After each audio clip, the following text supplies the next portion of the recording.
ಭಾರತದಲ್ಲಿ ನಡೆದ ಒಂದು ಬೀಭತ್ಸ ಕೃತ್ಯದ ಬಗ್ಗೆ ವಿವರಿಸಲಿಕ್ಕೆ ಇವತ್ತು ನ್ಯೂಸ್ ಬಿಟ್ ಲೈವ್ನಲ್ಲಿ ನಾನು ಈ ಒಂದು ಶೋನ ನಡೆಸ್ತಾ ಇರ್ತಕ್ಕಂಥದ್ದು.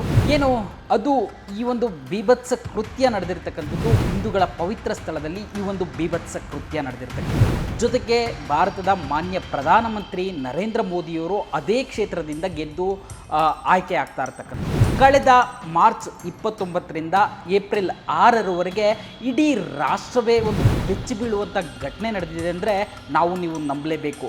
ಏನು ಮಾರ್ಚ್ 29ರಿಂದ ಏಪ್ರಿಲ್ 6ರ ತನಕ ಅಂದರೆ ಸುಮಾರು 6 ದಿನಕ್ಕೂ ಹೆಚ್ಚು ಕಾಲ ಸುಮಾರು 23 ಜನ 19 ವರ್ಷದ ಯುವತಿ ಮೇಲೆ ನಿರಂತರವಾಗಿ ಅತ್ಯಾಚಾರವನ್ನು ಮಾಡಿದರೆ. ಅದು ಡ್ರಗ್ಸನ್ನು ಕೊಟ್ಟು ಆಕೆಗೆ ಡ್ರಿಂಕ್ಸನ್ನು ಮಾಡಿ ಅತ್ಯಾಚಾರ ಎಸಗಲಾಗಿದೆ ಅಂತೇಳಿ ಆರೋಪವನ್ನು ಮಾಡ್ತಾ ಇರ್ತಕ್ಕಂಥದ್ದು. ನಮಸ್ಕಾರ ವೀಕ್ಷಕರೇ, ಭಾರತದಲ್ಲಿ ನಡೆದ ಒಂದು ಬೀಭತ್ಸ ಕೃತ್ಯದ ಬಗ್ಗೆ ವಿವರಿಸಲಿಕ್ಕೆ ಇವತ್ತು ನ್ಯೂಸ್ ಬಿಟ್ ಲೈವ್ನಲ್ಲಿ ನಾನು ಈ ಒಂದು ಶೋನ ನಡೆಸ್ತಾ ಇರ್ತಕ್ಕಂಥದ್ದು. ಏನು ಅದು ಈ ಒಂದು ಬೀಭತ್ಸ ಕೃತ್ಯ ನಡೆದಿರ್ತಕ್ಕಂಥದ್ದು ಹಿಂದೂಗಳ ಪಾಲಿಗೆ ಪವಿತ್ರ ಕ್ಷೇತ್ರ ಕಾಶಿ ವಾರಣಾಸಿ ಅಂತೇಳಿ ಕರೆಸ್ಕೊಳ್ಳುವಂತಹ ಹಿಂದೂಗಳ ಪವಿತ್ರ ಸ್ಥಳದಲ್ಲಿ ಈ ಒಂದು ಬೀಭತ್ಸ ಕೃತ್ಯ ನಡೆದಿರ್ತಕ್ಕಂಥದ್ದು. ಅದು ಏನು ವಾರಣಾಸಿ ಯಾಕೆ ವಿಶೇಷ ಅನ್ನಲಾಗುತ್ತೆ ಅಂತಂದರೆ ಹಿಂದೂಗಳಿಗೆ ಅನಾದಿ ಕಾಲದಿಂದಲೂ ಸಾಕಷ್ಟು ಪಾವಿತ್ರ್ಯತೆಯಿಂದ ಕೂಡಿರ್ತಕ್ಕಂಥ ಒಂದು ಧಾರ್ಮಿಕ ಕ್ಷೇತ್ರ. ಜೊತೆಗೆ ಭಾರತದ ಮಾನ್ಯ ಪ್ರಧಾನಮಂತ್ರಿ ನರೇಂದ್ರ ಮೋದಿಯವರು ಅದೇ ಕ್ಷೇತ್ರದಿಂದ ಗೆದ್ದು ಆಯ್ಕೆ ಆಗ್ತಾ ಇರ್ತಕ್ಕಂಥದ್ದು. ಈ ಎಲ್ಲ ವಿಭಿನ್ನತೆಗಳಿಂದ ಕೂಡಿರ್ತಕ್ಕಂಥ ಈ ಒಂದು ವಾರಣಾಸಿಯಲ್ಲಿ ಕಳೆದ ಮಾರ್ಚ್ 29ರಿಂದ ಏಪ್ರಿಲ್ 6ರವರೆಗೆ ಇಡೀ ರಾಷ್ಟ್ರವೇ ಒಂದು ಬೆಚ್ಚಿ ಬೀಳುವಂಥ ಘಟನೆ ನಡೆದಿದೆ ಅಂದರೆ ನೀವು ನಂಬಲೇಬೇಕು. ಸದ್ಯದ ಮಟ್ಟಿಗೆ ಈ ಒಂದು ಪ್ರಕರಣಕ್ಕೆ ಸಂಬಂಧಿಸಿದಂತೆ ಏನು ಪಾಂಡೇಪುರ್ ಲಾಲ್ಪುರ್ ಪೊಲೀಸ್ ಠಾಣೆಯಲ್ಲಿ ಒಂದು FIR ದಾಖಲಾಗಿದೆ.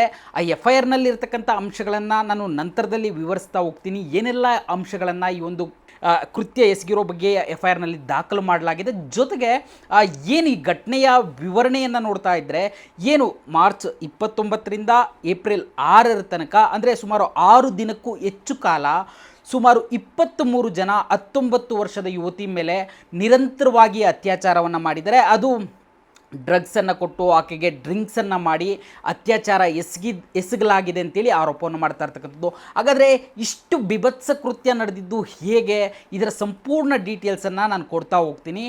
ಏನು ಪಾಂಡೇಪುರ್ ಲಾಲ್ಪುರ್ ಪೊಲೀಸ್ ಠಾಣಾ ವ್ಯಾಪ್ತಿಯಲ್ಲಿರ್ತಕ್ಕಂಥ ಒಂದು ಯುವತಿ ತನ್ನ ಗೆಳತಿಯ ಮನೆಗೆ ಮಾರ್ಚ್ 29ನೇ ತಾರೀಕು ಹೋಗಿರ್ತಾಳೆ. 29ನೇ ತಾರೀಕು ಹೋಗಿ ಅವತ್ತು ನೈಟು ಆಕೆ ಅಲ್ಲಿಂದ ವಾಪಸ್ ಬರ್ತಾ ಇರಬೇಕಾದ್ರೆ ಆಕೆಯ ಸ್ನೇಹಿತ ರಾಜ್ ವಿಶ್ವಕರ್ಮ ಎನ್ನುವಂಥ ಬೈಕ್ನಲ್ಲಿ ಬಂದು ಆಕೆಯನ್ನು ಏನು ಅಲ್ಲೇ ಇದ್ದಂಥ ಲಂಕಾದಲ್ಲಿದ್ದಂಥ ಒಂದು ಕೆಫೆಗೆ ಕರೆದುಕೊಂಡೋಗಿ ಆತನ ಮತ್ತೊಬ್ಬ ಸ್ನೇಹಿತನ ಜೊತೆ ಅತ್ಯಾಚಾರ ಮಾಡ್ದ ಅಂತಂತೇಳಿ ಆ ಒಂದು FIRನಲ್ಲಿ ಉಲ್ಲೇಖ ಆಗಿರ್ತಕ್ಕಂಥದ್ದು. ನಾನು ಏನೀಗ ಇಷ್ಟು ವಿಚಾರಗಳನ್ನು ಉಲ್ಲೇಖ ಮಾಡ್ತೀನಿ, ಅಷ್ಟು ವಿಚಾರಗಳು ಏನು ಪಾಂಡೇಪುರ್ ಲಾಲ್ಪುರ್ ಪೊಲೀಸ್ ಠಾಣೆಯಲ್ಲಿ FIR ದಾಖಲಾಗಿದೆ. ಇದರಲ್ಲಿ ಖುದ್ದು ಸಂತ್ರಸ್ತೆಯ ತಾಯಿ ದೂರನ್ನು ನೀಡಿದ್ದು, ಆ ದೂರಿನಲ್ಲಿ ಉಲ್ಲೇಖ ಆಗಿರೋ ಅಂಶಗಳನ್ನು ಮಾತ್ರ ನಾನು ಹೇಳ್ತಾ ಇರ್ತಕ್ಕಂಥದ್ದು. ಯಾಕಂತಂದರೆ ಈಗಷ್ಟೇ ಇನ್ವೆಸ್ಟಿಗೇಷನ್ ಶುರುವಾಗಿದೆ, ಇನ್ವೆಸ್ಟಿಗೇಷನ್ ನಡೀತಾ ಇದೆ. ಹೀಗಾಗಿ ಇದರಲ್ಲಿ ಹೀಗೆ ಆಗಿತ್ತು ಅಂತೇಳಿ ನಿಚ್ಚಳವಾಗಿ ಯಾವುದನ್ನು ಹೇಳೋದಕ್ಕಾಗಲ್ಲ. ಆದರೆ ಏನು ಆ ಸಂತ್ರಸ್ತೆಯ ತಾಯಿ ಕೊಟ್ಟಿರ್ತಕ್ಕಂಥ ದೂರಿನಲ್ಲಿ ಉಲ್ಲೇಖ ಆಗಿರ್ತಕ್ಕಂಥ ಅಂಶಗಳನ್ನು ಹೇಳುವಂಥದ್ದು. ಅದರ ಮೊದಲ ಭಾಗವಾಗಿ ಏನು 29ನೇ ತಾರೀಕು ರಾಜ್ ವಿಶ್ವಕರ್ಮ ತನ್ನ ಆಕೆಯನ್ನು ಕರೆದುಕೊಂಡು ಹೋಗ್ತಾನೆ ಲಂಕಾ ಕೆಫೆ ಅಂತಂತೇಳಿ. ಅಲ್ಲಿ ಹೋಗಿ ಆಕೆ ಮೇಲೆ ಅತ್ಯಾಚಾರ ಆಗುತ್ತೆ. 29ನೇ ತಾರೀಕು ನೈಟು ಬೆಳಗ್ಗೆವರೆಗೂ ಅದೇ ರೀತಿ ಆಗುತ್ತೆ. ನಂತರ 29 ಆದಮೇಲೆ ಮಾರ್ಚ್ 30ನೇ ತಾರೀಕು ಅಲ್ಲಿಂದ ಬರ್ತಾ ಇರಬೇಕಾದ್ರೆ ಮತ್ತೊಬ್ಬ ಸ್ನೇಹಿತ ತನ್ನ ಸ್ನೇಹಿತನೊಡನೆ ಬೈಕಲ್ಲಿ ಬರ್ತಾ ಇರ್ತಾನೆ. ಸಮೀರ್ ಅಂತೇಳಿ ಆತನ ಹೆಸರು. ಆತ ಒಂದು ಹೈವೇ ಹತ್ರ ಆಕೆಯನ್ನು ಪಿಕ್ ಮಾಡಿಕೊಂಡು ಒಂದು ಹೈವೇ ಹತ್ರ ಕರೆದುಕೊಂಡು ಹೋಗ್ತಾನೆ. ಪಿಕ್ ಮಾಡಿಕೊಂಡು ಹೈವೇ ಹತ್ರ ಕರೆದುಕೊಂಡೋಗಿ ಅಲ್ಲಿ ಅತ್ಯಾಚಾರವನ್ನು ಎಸಗ್ದ ಅಂತಂತೇಳಿ ಆ ಒಂದು FIRನಲ್ಲಿ ಉಲ್ಲೇಖ ಆಗಿರ್ತಕ್ಕಂಥದ್ದು. ಅದು ಏನು ಇಬ್ಬರು ಆತ ಸಮೀರ್ ಮತ್ತು ಆತನ ಸ್ನೇಹಿತ ಅತ್ಯಾಚಾರ ಎಸಗಿದ ಬಳಿಕ ಆಕೆಯನ್ನು ನರಸೀರಾ ಅಂತ ಒಂದು ಏರಿಯಾದಲ್ಲಿ ಬಿಟ್ಟು ಅಲ್ಲಿಂದ ವಾಪಸ್ ಹೋಗ್ತಾರೆ. ಆಕೆ ಅಲ್ಲಿಂದ ಹೊರಗಡೆ ಬರ್ತಾ ಇರಬೇಕಾದ್ರೆ ಮತ್ತೊಬ್ಬ ಆಕೆಯನ್ನು ಮಾಲ್ದಿಯಾದಲ್ಲಿರ್ತಕ್ಕಂಥ ಒಂದು ಕೆಫೆಗೆ 5 ಜನರ ತಂಡ ಕರೆದುಕೊಂಡು ಹೋಗುವಂಥದ್ದು. ಅಲ್ಲಿ ಆಕೆಯ ಮೇಲೆ ನಿರಂತರವಾಗಿ ಅತ್ಯಾಚಾರವನ್ನು ಮಾಡಲಾಗುತ್ತೆ, ಗ್ಯಾಂಗ್ ರೇಪ್ ಮಾಡಲಾಗಿದೆ ಅಂತಂತೇಳಿ ಆ ಒಂದು ಕಂಪ್ಲೇಂಟ್ನಲ್ಲಿ ಉಲ್ಲೇಖ ಮಾಡಿರ್ತಕ್ಕಂಥದ್ದು. ಇದು ಮಾರ್ಚ್ 31ನೇ ತಾರೀಕು ನಡೆದರೆ, ಇದಾದ ಬಳಿಕ ಏನು ಏಪ್ರಿಲ್ 1ನೇ ತಾರೀಕು ಆಕೆಯನ್ನು ಆಕೆ ಏನು ಆ ಗ್ಯಾಂಗ್ 5 ಜನರ ಗ್ಯಾಂಗ್ನಲ್ಲಿರ್ತಾನೆ, ಅದರಲ್ಲಿ ಒಬ್ಬ ಆತನ ಸ್ನೇಹಿತನ ಮನೆಗೆ ಕರೆದುಕೊಂಡು ಹೋಗ್ತಾನೆ. ಅಲ್ಲಿ ಆಕೆಯ ಮೇಲೆ 3ರಿಂದ ಅತ್ಯಾಚಾರ ಆಗುತ್ತೆ ಅಂತೇಳಿ ಆ ಒಂದು ದೂರಿನಲ್ಲಿ ಆರೋಪವನ್ನು ಮಾಡಿರ್ತಕ್ಕಂಥದ್ದು. ಇದಾದ ಬಳಿಕ ಔರಂಗಾಬಾದ್ನಲ್ಲಿರ್ತಕ್ಕಂಥ ಒಂದು ವೇರ್ ಹೌಸ್ಗೆ ಮತ್ತಿಬ್ಬರು ಸ್ನೇಹಿತರು ಕರೆದುಕೊಂಡು ಹೋಗ್ತಾರೆ. ಅಲ್ಲೂ ಸಹ ನನ್ನ ಮೇಲೆ ಅತ್ಯಾಚಾರ ಆಗಿದೆ ಅಂತಂತೇಳಿ ಆಕೆಯ ತಾಯಿ ಕೊಟ್ಟಿರ್ತಕ್ಕಂಥ ದೂರಿನಲ್ಲಿ ಉಲ್ಲೇಖ ಆಗಿರ್ತಕ್ಕಂಥದ್ದು. ಇಷ್ಟಕ್ಕೆ ಈ ಒಂದು ಕತೆ ನಿಲ್ಲಲ್ಲ, ಮತ್ತೆ ಆಕೆ ಮೇಲೆ ಅತ್ಯಾಚಾರ ಆಗುವಂಥದ್ದು.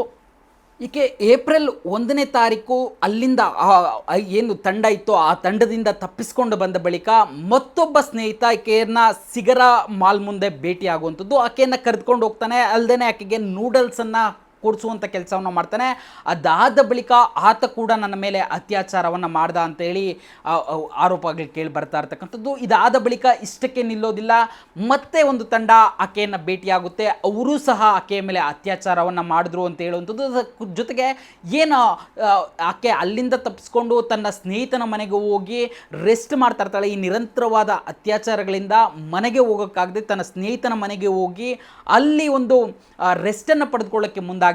ಈ ವೇಳೆಯಲ್ಲಿ ದಾನಿಶ್ ಅನ್ನೋ ವ್ಯಕ್ತಿ ಅಲ್ಲಿ ನನ್ನ ಮೇಲೆ ಅತ್ಯಾಚಾರವನ್ನು ಮಾಡ್ದ ಅಂತೇಳಿ ಒಂದು ಹೇಳಿಕೆ ಆ ತಾಯಿ ಕೊಟ್ಟಿರ್ತಕ್ಕಂಥ ದೂರಿನಲ್ಲಿ ದಾಖಲಾಗಿರ್ತಕ್ಕಂಥದ್ದು.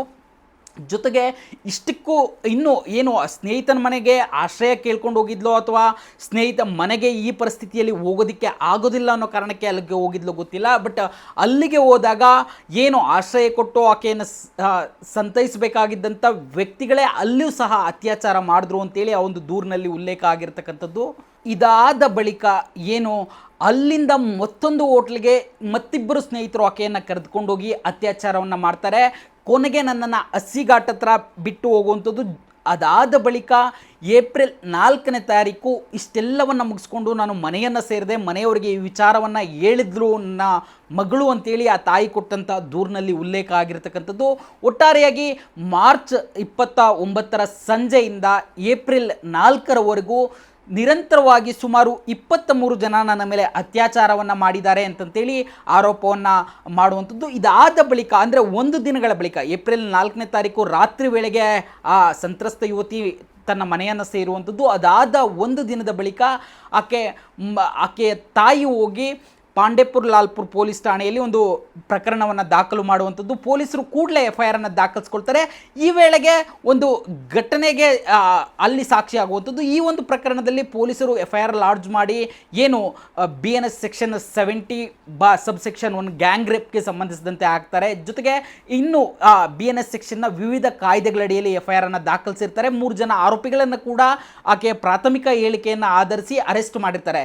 ಆದರೆ ಇಷ್ಟು ದೊಡ್ಡ ಮಟ್ಟದಲ್ಲಿ ಇದು ಮುನ್ನೆಲೆಗೆ ಯಾವಾಗ ಬರುತ್ತೆ ಅಂತಂದರೆ ಇತ್ತೀಚೆಗೆ ಪ್ರಧಾನಿ ನರೇಂದ್ರ ಮೋದಿಯವರು ವಾರಣಾಸಿಯಲ್ಲಿ ಸುಮಾರು 3800 ಕೋಟಿಯ ವೆಚ್ಚದ ಒಂದು ಅಭಿವೃದ್ಧಿ ಕಾಮಗಾರಿಗಳಿಗೆ ಚಾಲನೆಯನ್ನು ಕೊಡಲಿಕ್ಕೆ ಅಲ್ಲಿಗೆ ಆ ಒಂದು ಸ್ಥಳಕ್ಕೆ ಹೋದ ಅಂಥ ಸಂದರ್ಭದಲ್ಲಿ ಆಕೆ ಪೊಲೀಸರ ಬಳಿ ಆಕೆ ತಾಯಿ ವಾದವನ್ನು ಮಾಡ್ತಾಳೆ. ಈ ಒಂದು ಘಟನೆ ಬಗ್ಗೆ ನಾನು ಖುದ್ದು ನರೇಂದ್ರ ಮೋದಿ ಅವರಿಗೆ ಹೇಳಬೇಕು, ಹೀಗಾಗಿ ನರೇಂದ್ರ ಮೋದಿಯವರನ್ನು ಭೇಟಿ ಮಾಡಲಿಕ್ಕೆ ಅವಕಾಶವನ್ನು ಕೊಡಿ ಅಂತ ಅಂದಾಗ ಈ ವಿಚಾರ ಸದ್ಯಕ್ಕೆ ಜಗಜ್ಜಾಹೀರಾಗಿರ್ತಕ್ಕಂಥದ್ದು.